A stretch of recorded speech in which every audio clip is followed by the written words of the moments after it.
नमस्कार प्रिय बंधुओं, आप सभी का आज के इस वीडियो में बहुत बहुत स्वागत है। बंधुओं, यदि आप हमारे चैनल पर नए हैं तो कृपया चैनल को सब्सक्राइब कर लें, बेल आइकन को दबा दें, जिससे कि इस चैनल पर आने वाले सभी वीडियो का नोटिफिकेशन आप तक पहुंच जाए। तो चलिए आज के इस वीडियो को प्रारंभ करते हैं। आज के इस वीडियो में आप जानेंगे मंगलवार व्रत की विधि। हम लोगों को मंगलवार का व्रत कब प्रारंभ करना चाहिए, किस विधि से मंगलवार के व्रत करने चाहिए और हनुमान जी महाराज को प्रसन्न करने के लिए सबसे सरल और सुंदर उपाय कौन कौन से हैं, इसी विषय पे आज हम चर्चा करेंगे। तो चलिए आज की इस वीडियो को करते हैं प्रारंभ। बंधुओं, जिन भक्तों की कुंडली में मान लीजिए शनि की महादशा चल रही हो या शनि 7.5 चल रही हो, जिनकी राशि के ऊपर, उन लोगों के लिए मंगलवार का व्रत करना अत्यंत ही कल्याणकारी है। जब शनि की 7.5 जिस व्यक्ति के ऊपर आती है तो चारों तरफ से प्रत्येक कार्य में विघ्न बाधाएं आने लगती हैं। इंसान अपने आप को दुखों से घिरा हुआ महसूस करता है।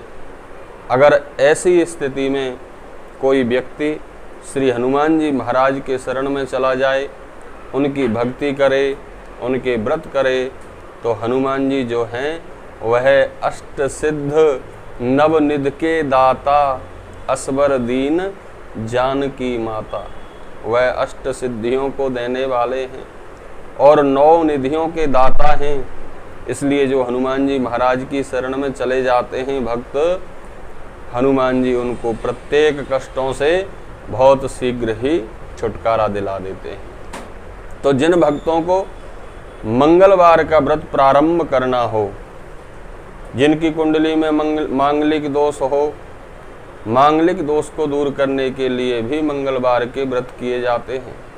और जो हनुमान जी के अनन्य भक्त हैं, जो श्री हनुमान जी महाराज से प्रेम करते हैं, वह तो मंगलवार के व्रत अक्सर बगैर किसी कामना के निष्काम भाव से करते ही हैं।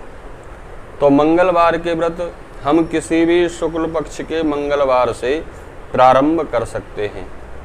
किसी भी महीने के शुक्ल पक्ष से हम मंगलवार के व्रत प्रारंभ कर सकते हैं। कोशिश करें पौष मास में व्रत प्रारंभ ना करें, क्योंकि पौष मास में अधिकतर प्रत्येक शुभ कार्य वर्जित माना गया है हमारे शास्त्रों में।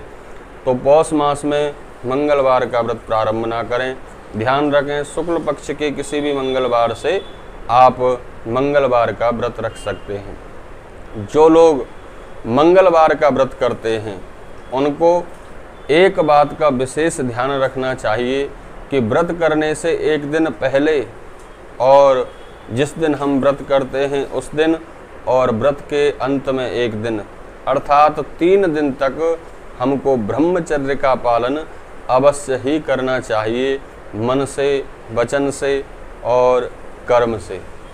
ब्रह्मचर्य का पालन अवश्य करें मंगलवार का व्रत रखने वाले लोग। आगे बात करते हैं बंधुओं, जब भी आप व्रत प्रारंभ करें तो शास्त्र ऐसा कहता है, देवो भूत्वा देवो यजेत।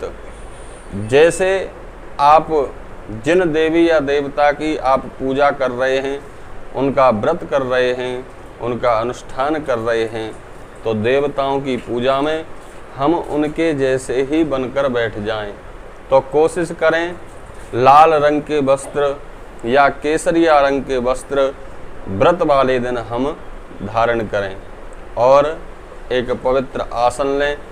उस आसन पर बैठकर या तो हम हनुमान जी के मंदिर में जाकर, या अगर आप अपने घर पर ही पूजा करना चाहते हैं तो घर पर किसी चौकी के ऊपर लाल कपड़ा बिछाकर उस पर श्री हनुमान जी महाराज को स्थापित करें, उनको विराजमान करें आसन पर और उनके सम्मुख पवित्र आसन पर आप बैठकर यह संकल्प करें, हाथ में थोड़ा सा जल ले लें, बगैर संकल्प के कोई भी पूजन कर्म उसका फल हमें प्राप्त नहीं होता है। इसलिए संकल्प हमें अवश्य करना चाहिए। तो संकल्प कैसे करें? हाथ में थोड़ा सा जल ले लें, थोड़े से अक्षत अर्थात चावल ले लें, पुष्प हों तो पुष्प ले लें। वैसे तो बहुत बड़ा तरीके से ब्राह्मण लोग संकल्प बोलते हैं, परंतु आप उस संकल्प को बोलने में असमर्थ हैं तो आप केवल इतना बोल सकते हैं, मेरा नाम, अपना नाम बोलें, अहम अमुक नामाहम अमुक गोत्रः उत्पन्नोहम, अपने गोत्र का उच्चारण करें और कहें, हे श्री हनुमान जी महाराज, इस गोत्र में जन्मा हुआ, इस नाम को लेकर उत्पन्न आपका यह चरणों का दास आपके सम्मुख यह संकल्प लेता है कि मैं आपकी प्रसन्नता के लिए और अपने मन की अमुक कामना के लिए, जो भी आपकी कामना हो उस कामना का भी उच्चारण करें। अमुक कामना की पूर्ति के लिए 7 मंगलवार, 11 मंगलवार या 21 मंगलवार, कम से कम 21 मंगलवार के व्रत तो हमको करने ही चाहिए। और जो हनुमान जी के अनन्य भक्त होते हैं वो तो ऐसे ही सालों साल करते रहते हैं, तो उसमें आपको संख्या नहीं बोलनी है। लेकिन अगर आप किसी कामना को लेके और संख्या के हिसाब से यदि व्रत करना चाहते हैं, उस संख्या का भी आपको उच्चारण करना है। मैं इतने व्रत करूँगा, इस प्रकार संकल्प करके उस जल को हनुमान जी के सम्मुख छोड़ देना चाहिए। संकल्प का मतलब होता है बंधुओं प्रतिज्ञा, कि हमने आज यह प्रतिज्ञा ले ली है और हम इस प्रकार से, इस विधि से हनुमान जी महाराज को प्रसन्न करने के लिए मंगलवार का व्रत करेंगे। उसके बाद जब आप संकल्प कर लें तो हनुमान जी महाराज की अपनी श्रद्धा से, अपनी भक्ति से और अपनी सामर्थ्य के अनुसार उनकी पूजा अर्चना करें। आप उनको सिंदूर चढ़ाएं, आप उनको चोला चढ़ाएं, वस्त्र आदि चढ़ाएं और आप धूप दीप नैवेद्य आदि से पूजन करके हनुमान चालीसा का पाठ, श्री सुंदर कांड का पाठ या हनुमान जी महाराज के नाम मंत्रों का आप जप कर सकते हैं। व्रत का मतलब है प्रतिज्ञा। हमने आज यह प्रतिज्ञा ली है कि मैं मंगलवार के दिन अपने श्री हनुमान जी महाराज को प्रसन्न करने के लिए सारे दिन उनका ही स्मरण करूँगा, उनका ही ध्यान करूँगा, उनका ही जप करूँगा। इस प्रकार हमें मंगलवार का व्रत करना चाहिए। तो व्रत का मतलब है बंधुओं प्रतिज्ञा, और हमारी प्रतिज्ञा पूरी हो तो हनुमान जी महाराज से प्रार्थना करें कि हे श्री हनुमान जी, हमारी इस प्रतिज्ञा को आप ही पूरी कराइएगा। इस प्रकार ये व्रत का अर्थ है। और जिस देवी या देवता का हम व्रत करते हैं उस दिन हमको प्रयास करना चाहिए कि सारे दिन उन्हीं के नाम का स्मरण करें, उन्हीं की याद करें, उन्हीं का चिंतन करें। आप हनुमान जी के बहुत छोटे छोटे नाम मंत्रों का जप कर सकते हैं। ओम हनुमन्ते नमः, ओम श्री राम दूताय नमः, ओम श्री राम भक्ताय नमः। यदि आप किसी विशेष कामना की प्राप्ति के लिए हनुमान जी का व्रत कर रहे हैं तो ओम श्री राम दूताय नमः मंत्र का जाप करना अत्यंत कल्याणकारक है, क्योंकि यह मंत्र श्री हनुमान जी महाराज का उस रूप का प्रतिनिधित्व करता है जिस रूप को धारण करके श्री हनुमान जी महाराज ने रामचंद्र जी के भी काजों को संवारा था, राम भगवान के काम किए थे।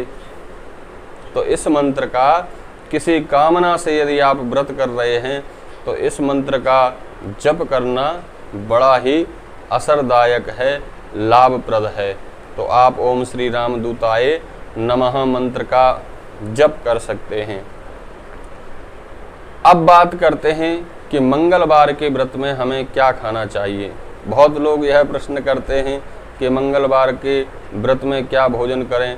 देखिए, अधिकतर ज़्यादातर व्रत का मतलब होता है प्रतिज्ञा, और प्रतिज्ञा आप 3 तरह से कोई भी प्रतिज्ञा कर सकते हैं। आप चाहें तो केवल फलाहार करके ही व्रत करें, आप चाहें तो एक टाइम मीठा भोजन कर सकते हैं, और आप चाहते हैं कि इस प्रकार भी मुझसे नहीं बन पाएगा तो आप एक टाइम बगैर प्याज लहसुन का सात्विक भोजन ग्रहण कर सकते हैं रात्रि के समय हनुमान जी महाराज की पूजा पाठ के उपरांत। तो इस प्रकार पहले दिन हम प्रतिज्ञा कर लें कि मैं फलाहार करके व्रत करूंगा, एक टाइम फलाहार करके व्रत करूंगा, या 2 टाइम फलाहार करके व्रत करूंगा, या एक टाइम मीठा भोजन करके व्रत करूंगा, अन्यथा एक टाइम सात्विक भोजन करके श्री हनुमान जी महाराज का व्रत करूंगा। इस प्रकार जब हम व्रत प्रारंभ करें तो पहले दिन ही हम यह प्रतिज्ञा कर लें कि हमें क्या ग्रहण करना है व्रत करते समय। उसके बाद बंधुओं कम से कम 21 मंगलवार के व्रत हमको करने ही चाहिए अगर किसी विशेष कामना की पूर्ति के लिए आप व्रत कर रहे हैं। तो जब आपके 21 मंगलवार के व्रत हो जाएं पूरे तो 22वें मंगलवार को हनुमान जी महाराज की विशेष पूजा अर्चना करें, उनको चोला चढ़ाएं, सिंदूर आदि, उनको वस्त्र आदि समर्पित करें, सुंदर पुष्पमाला हनुमान जी महाराज को समर्पित करें। उसके बाद उनको लड्डुओं का भोग लगाएं, केले का भोग लगाएं और फिर उनकी आरती आदि करके उस प्रसाद को, खासकर उस प्रसाद को लड़कों में अवश्य बांटें और सबको प्रसाद वितरण करना चाहिए। बच्चों को प्रसाद वितरण करने से हनुमान जी महाराज बड़े प्रसन्न होते हैं, क्योंकि बच्चे जो होते हैं वह हनुमान जी के ही तो स्वरूप हैं। जिस प्रकार श्री हनुमान जी महाराज उछल कूद करते थे वैसे ही छोटे छोटे बच्चे भी अपने घरों में उछल कूद करते हैं। इसलिए जो लोग हनुमान जी महाराज के व्रत में बच्चों को प्रसन्न करते हैं, उनको प्रसाद वितरण करते हैं, हनुमान जी उनसे बड़े ही प्रसन्न होते हैं। इस प्रकार यदि आप मंगलवार का व्रत करेंगे तो आपको बहुत जल्द ही हनुमान जी महाराज की कृपा प्राप्त होगी। तो जब भी आप कोई धार्मिक कृत्य करें, कोई पूजा करें, कोई यज्ञ करें, वहाँ पर अपनी बुद्धि का इस्तेमाल ना करके अपने मन के भावों को लगाएं, अपनी श्रद्धा को उनको समर्पित करें जिनके लिए आप व्रत कर रहे हैं, पूजन कर रहे हैं। क्योंकि हमारे शास्त्र कहते हैं बंदो भवानी शंकरो श्रद्धा विश्वास रूपिणो याभ्याम विना न पश्यन्ति सिद्धः सांत्वस्तमीश्वरम। तो इस बात का विशेष ध्यान रखें, किसी भी व्रत में नेम से अधिक महत्वपूर्ण है हमारी भक्ति, हमारे मन की श्रद्धा और हमारे मन के भाव जो हम भगवान को अर्पण करते हैं, समर्पित करते हैं। इस बात का विशेष ध्यान रखें। आप सभी को मेरी बहुत बहुत शुभकामनाएं। नमस्कार, प्रणाम, धन्यवाद। जय श्री कृष्ण।